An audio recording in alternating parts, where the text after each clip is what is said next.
तो यहाँ पर आज का पहला क्वेश्चन है, किस राज्य की सरकार ने हाल ही में रोजगार संगी ऐप लॉन्च किया है? तो इसका आंसर ऑप्शन बी हो जाएगा, छत्तीसगढ़ राज्य सरकार ने। तो देखिए अभी हाल ही में छत्तीसगढ़ सरकार ने कौशल प्रशिक्षण प्राप्त युवाओं को रोजगार के अवसर उपलब्ध कराने के उद्देश्य से रोजगार संगी ऐप लॉन्च किया है। तो आपको याद रखना है। बात करें छत्तीसगढ़ की, तो छत्तीसगढ़ के इस समय सीएम कौन है? तो भूपेश बघेल है। और छत्तीसगढ़ के वर्तमान में राज्यपाल हैं अनुसुईया उइके। चलिए अगला क्वेश्चन देखते हैं। हाल ही में कोलकाता पोर्ट का नाम बदलकर क्या रखा गया है? तो इसका सही आंसर ऑप्शन सी हो जाएगा, श्यामा प्रसाद मुखर्जी पोर्ट। तो देखिए अभी हाल ही में केंद्र सरकार ने कोलकाता बंदरगाह की स्थापना के 150 साल पूरे होने पर इसका नाम बदलकर श्यामा प्रसाद मुखर्जी पोर्ट कर दिया है। तो आपको याद रखना है। और देखिए आप सभी को याद होगा, मैंने आपको बताया था कि जो जम्मू कश्मीर में चेनानी नासरी सुरंग है उसका नाम बदलकर भी श्यामा प्रसाद मुखर्जी के नाम पर रखा गया था। और अब कोलकाता पोर्ट का नाम बदलकर भी इन्हीं के नाम पर रखा गया है, श्यामा प्रसाद मुखर्जी पोर्ट। आपको याद रखना है। और देखिए कोलकाता बंदरगाह की स्थापना कब हुई थी? तो 1870 को हुई थी। चलिए अगला क्वेश्चन देखते हैं। हाल ही में कौन आरबीआई के नए डिप्टी गवर्नर बने हैं? तो इसका आंसर ऑप्शन बी हो जाएगा, माइकल देवव्रत पात्रा। तो देखिए अभी हाल ही में आरबीआई के नए डिप्टी गवर्नर बने जिनका नाम है माइकल देवव्रत पात्रा। इन्हें 3 वर्षों के लिए नियुक्त किया गया है। अब देखिए आप सभी को मालूम होगा आरबीआई के गवर्नर कौन है? तो शक्तिकांत दास हैं। अब शक्तिकांत दास कौन से नंबर के हैं? तो 25वें नंबर के हैं। तो ये भी आपको याद रखना है। अब देखिए बात आरबीआई की हुई है, तो आरबीआई की स्थापना कब हुई थी? तो 1 अप्रैल 1935 को आरबीआई की स्थापना हुई थी और इसका मुख्यालय मुंबई में स्थित है। चलिए अगला क्वेश्चन देखते हैं। बीसीसीआई ने हाल ही में किस क्रिकेटर को पॉली उमरीगर अवार्ड से सम्मानित किया है? तो देखिए मैं आपको बता दूं, बीसीसीआई यानी कि भारतीय क्रिकेट कंट्रोल बोर्ड ये प्रत्येक वर्ष क्रिकेटरों को पुरस्कार देती है। तो अभी हाल ही में 12 जनवरी 2020 को बीसीसीआई ने कई महत्वपूर्ण पुरस्कार दिए, जिसमें कि पॉली उमरीगर अवार्ड से सम्मानित किया जसप्रीत बुमराह को। तो इसका आंसर ऑप्शन बी हो जाएगा, जसप्रीत बुमराह को। आपको याद रखना है। अब देखिए इसमें अन्य महत्वपूर्ण पुरस्कार भी दिए गए, तो मैं यहाँ पर आपको बता देता हूँ। देखिए यहाँ पर बेस्ट महिला क्रिकेटर का अवार्ड दिया गया था पूनम यादव को। बेस्ट इंटरनेशनल डेब्यू अवार्ड दिया गया मयंक अग्रवाल को। बेस्ट इंटरनेशनल डेब्यू अवार्ड महिलाओं में दिया गया शेफाली वर्मा को। और CK Naidu lifetime achievement award दिया गया कृष्णमाचारी श्रीकांत और अंजुम चोपड़ा को। तो आपको सारे अवार्ड याद रखने हैं। किस राज्य की सरकार ने हाल ही में अम्मा बॉडी योजना की शुरुआत की है? तो इसका आंसर ऑप्शन डी हो जाएगा, आंध्र प्रदेश सरकार ने। तो देखिए अभी हाल ही में आंध्र प्रदेश राज्य सरकार ने अम्मा बॉडी योजना की शुरुआत की है। अब देखिए ये योजना क्या है? तो देखिए इस योजना का उद्देश्य है लाखों गरीब माताओं को उनके बच्चों को शिक्षित करने के लिए सहायता प्रदान करना। देखिए इस योजना के अंतर्गत बच्चों की माताओं के खाते में 15,000 रुपये वार्षिक सहायता दी जाएगी। तो आपको याद रखना है, अम्मा बॉडी योजना किस राज्य ने शुरू की है? आंध्र प्रदेश राज्य ने। चलिए नेक्स्ट क्वेश्चन देखते हैं। विश्व हिंदी दिवस हर वर्ष मनाया जाता है। तो देखिए विश्व हिंदी दिवस कब मनाया जाता है? तो 10 जनवरी को मनाया जाता है। तो इसका आंसर ऑप्शन ए हो जाएगा, 10 जनवरी को। बात करें भारत में राष्ट्रीय हिंदी दिवस कब मनाया जाता है? तो 14 सितंबर को मनाया जाता है। 9 जनवरी को प्रवासी भारतीय दिवस मनाया जाता है। 12 जनवरी को राष्ट्रीय युवा दिवस मनाया जाता है। तो आपको चारों दिवस याद रखने हैं। हाल ही में किस भारतीय मूल की लेखिका ने ब्रिटेन का प्रसिद्ध बाल साहित्य पुरस्कार जीता है? तो देखिए मोस्ट इंपोर्टेंट क्वेश्चन है। तो इसका आंसर ऑप्शन बी हो जाएगा, जसबिंदर बिलान ने। तो देखिए अभी हाल ही में भारतीय मूल की लेखिका जिनका नाम है जसबिंदर बिलान, तो इन्होंने देखिए ब्रिटेन का प्रसिद्ध बाल साहित्य पुरस्कार जीता है। तो आपको इनका नाम याद रखना है। चलिए आगे देखते हैं।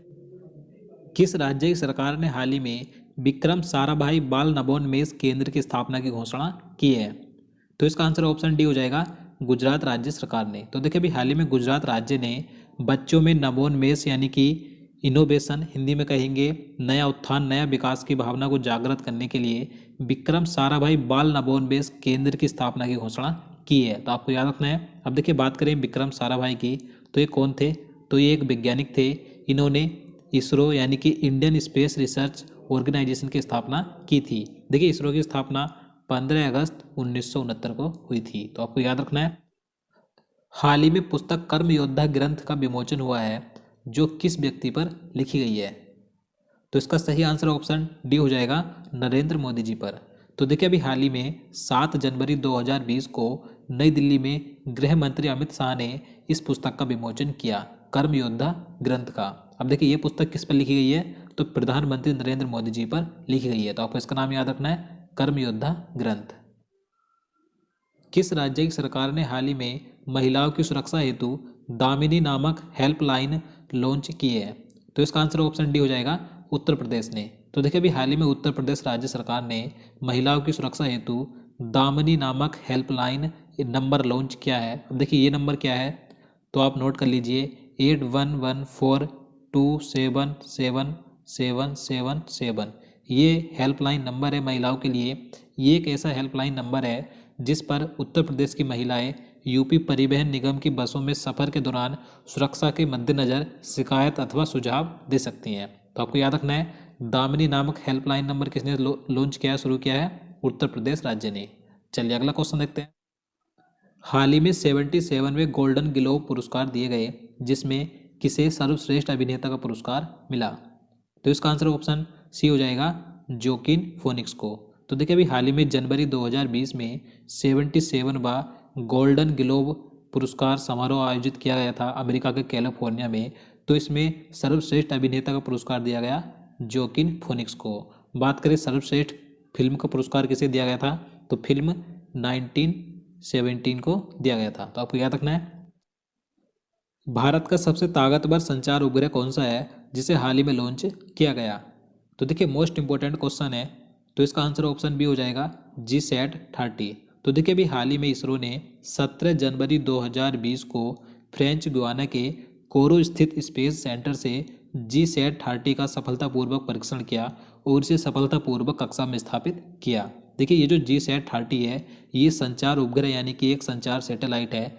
इसकी मदद से अब भारत में मोबाइल इंटरनेट की स्पीड बढ़ेगी और DTH सेवाओं में भी सुधार होगा, तथा जो आने वाली 5G की इंटरनेट की नई तकनीक है तो उसकी ज़रूरतों को भी पूरा किया जा सकेगा। तो आपको याद रखना है, देखिए इस GSAT-30 का वजन कितना है, ये भी आपको याद रखना है, 3357 किलोग्राम इसका वजन है और ये 15 वर्षों तक काम करेगा। तो आपको याद रखना है, भारत का सबसे अब तक का ताकतवर संचार उपग्रह कौन सा है, तो GSAT-30। हाल ही में सुनीता लाकड़ा ने अंतर्राष्ट्रीय खेल से संन्यास लिया है, वह किस खेल से संबंधित है? तो इसका सही आंसर ऑप्शन बी हो जाएगा, हॉकी से।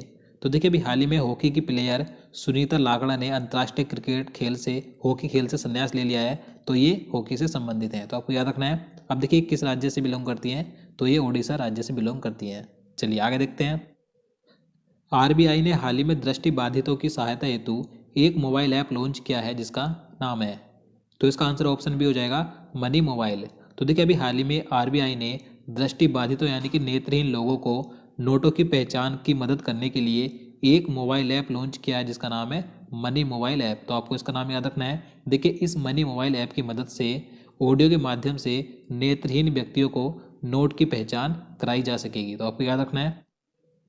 भारतीय रेल ने सभी प्रकार की सुविधाओं हेतु एकीकृत हेल्पलाइन नंबर क्या जारी किया है?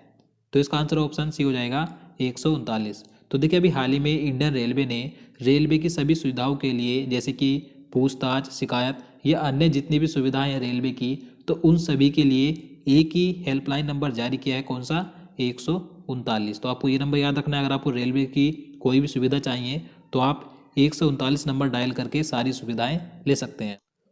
हाल ही में किसे संगीत कलानिधि पुरस्कार से सम्मानित किया गया? तो इसका आंसर ऑप्शन ए हो जाएगा, एस सौम्या को। तो देखिए अभी हाल ही में 1 जनवरी 2020 को वर्ष 2019 के लिए संगीत कलानिधि पुरस्कार से सम्मानित किया गया एस सौम्या को। देखिए ये जो पुरस्कार है ये मद्रास संगीत अकादमी द्वारा प्रदान किया जाता है और देखिए यह पुरस्कार कर्नाटक संगीत के क्षेत्र में सर्वोच्च पुरस्कार माना जाता है। तो आपको याद रखना है, संगीत कलानिधि पुरस्कार से किसे सम्मानित किया गया? एस सौम्या को। किस वैज्ञानिक को वर्ष 2020 के इंदिरा गांधी पुरस्कार से सम्मानित किया गया? तो इसका आंसर ऑप्शन बी हो जाएगा, आर रामानुजन को।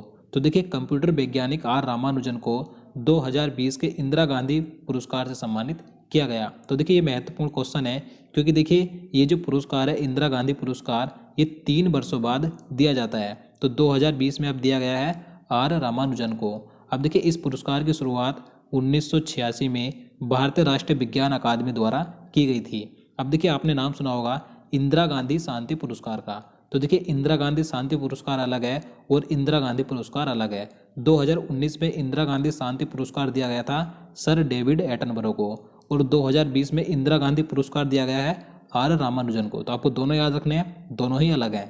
चलिए अगला क्वेश्चन देखते हैं। किस राज्य में भारत के पहले मानव अंतरिक्ष उड़ान प्रशिक्षण केंद्र की स्थापना की जाएगी? तो इसका आंसर ऑप्शन डी हो जाएगा, कर्नाटक राज्य में। तो देखिए भारतीय अंतरिक्ष एजेंसी यानी कि इसरो के द्वारा अंतरिक्ष उड़ान प्रशिक्षण केंद्र की स्थापना कर्नाटक राज्य के चल्लाकेरे शहर में की जाएगी। तो आपको शहर का नाम याद रखना है, कर्नाटक राज्य के चल्लाकेरे शहर में। अब देखिए ये भारत का पहला मानव अंतरिक्ष उड़ान प्रशिक्षण केंद्र होगा, तो इसलिए महत्वपूर्ण है। चलिए अगला क्वेश्चन देखते हैं। सौरभ चौधरी ने 63वीं राष्ट्रीय निशानेबाजी चैंपियनशिप में पुरुष वर्ग में कितने मीटर एयर पिस्टल इवेंट में स्वर्ण पदक जीता है? तो इसका आंसर ऑप्शन ए हो जाएगा, 10 मीटर। तो देखिए भोपाल में आयोजित 63वीं राष्ट्रीय निशानेबाजी चैंपियनशिप में पुरुष वर्ग के 10 मीटर एयर पिस्टल इवेंट में उत्तर प्रदेश के मेरठ के रहने वाले सौरभ चौधरी ने स्वर्ण पदक जीता है। तो आपको याद रखना है। और देखिए इन्होंने इससे पहले 2018 में ISSF जूनियर वर्ल्ड कप में भी स्वर्ण पदक जीता था। तो महत्वपूर्ण है इनका नाम। सौरभ चौधरी कहाँ के रहने वाले हैं? उत्तर प्रदेश के मेरठ के। किस स्थान पर भारत का पहला कछुआ पुनर्वास केंद्र स्थापित किए जाने की घोषणा की गई है? तो इसका आंसर ऑप्शन डी हो जाएगा, भागलपुर में। तो देखिए 2020 में बिहार के भागलपुर प्रभाग में कछुओं के लिए देश का पहला कछुआ पुनर्वास केंद्र स्थापित किया जाएगा। तो आपको याद रखना है कहाँ पर? बिहार के भागलपुर में। तो दोस्तों आज के लिए इतना ही। और मैं आपको बता दूं, अगर आप रेलवे के किसी भी एग्जाम की तैयारी कर रहे हैं और रेलवे प्रीवियस ईयर के क्वेश्चन देखना चाहते हैं तो आपको नीचे डिस्क्रिप्शन में उसका लिंक मिल जाएगा। आप हमारे दूसरे चैनल पर जाकर पिछले रेलवे के जितने भी एग्जाम में क्वेश्चन पूछे गए हैं तो उन सभी को देख सकते हैं। तो दोस्तों आज के लिए इतना ही। उम्मीद करता हूँ आपको वीडियो पसंद आया होगा। अगर आपको वीडियो अच्छा लगा हो, आपके लिए हेल्पफुल हो, तो प्लीज़ वीडियो को लाइक और शेयर करना, साथ ही चैनल को भी सब्सक्राइब कर लेना। तो चलिए मिलते हैं नेक्स्ट वीडियो में। जय हिंद, जय भारत।